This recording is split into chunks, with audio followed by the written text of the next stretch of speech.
बच्चों, let's read a given question. The question says statement 1 given है, the division are equally marked on the scale of AC ammeter. Statement 2 given है, heat produce is directly proportional to the square of current. Option 1 state both statement 1 and 2 are correct. Option 2 both statement 1 and statement 2 are incorrect. Option 3 statement 1 is correct and statement 2 incorrect. Option 4 statement 1 is incorrect and statement 2 is correct. So to understand this question, we need to understand about the concept of hot wire ammeter. Hot wire ammeter. So basically हमें ammeter के बारे में तो पता है, but ये हम rarely use करते हैं, that is hot wire ammeter. Actually होता क्या है, जो ammeter हमारे पास होते हैं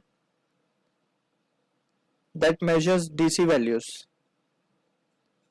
वो DC करंट और DC voltage DC current measure करते हैं बेसिकली. तो यहाँ पे हम एमीटर की अगर बात करें तो ये DC वैल्यू मेजर करता है, जो नॉर्मल एमीटर हम यूज करते हैं. बट एक्चुअली वी नो के जो DC वैल्यूज है, अगर हम AC वैल्यूज को कैलकुलेट करना चाहें तो this ammeter will not be, ये जो रीडिंग शो करेगा वो जीरो शो करेगा.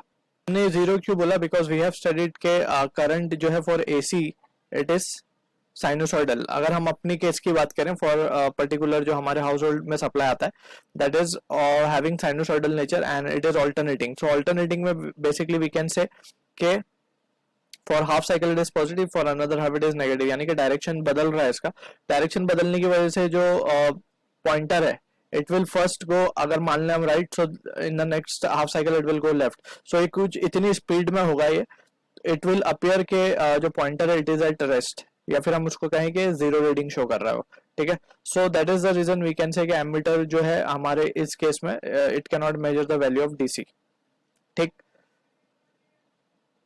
It can not measure the value of AC. So हमें कोई ना कोई डिवाइस चाहिए जो कि AC को मेजर कर सके. So that is what hot wire ammeter comes into picture. अब ये हॉट वायर एमीटर जो फंक्शन करता है, it is based on this heating effect of electric current, that is H equals to I square into RT. ठीक है ना. अब यहाँ पे अगर हम ध्यान से देखें तो जो heat produce it is directly proportional to I square. अगर ये सिर्फ प्रोपोर्शनल होती I को, तो हमें पता है कि जो एमीटर अगर हम उसको देखें तो एमीटर पे बेसिकली कुछ इस तरीके से इक्वी स्पेस्ड मार्किंग्स होती है, right. But in case of, ये तो नॉर्मल एमीटर की हम बात कर रहे हैं, जो नॉर्मल एमीटर हम देखते हैं दैट मेजर्स DC, तो उसमें कुछ इस तरीके का होता है.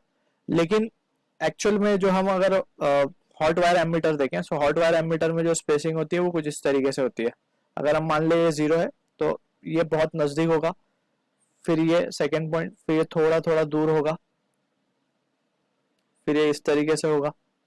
इस तरीके से ये कैलिब्रेशन होती है फॉर हॉट वायर एमीटर. क्यों? क्योंकि हमें पता है कि ये लीनियरली वेरी नहीं कर रहा, राइट.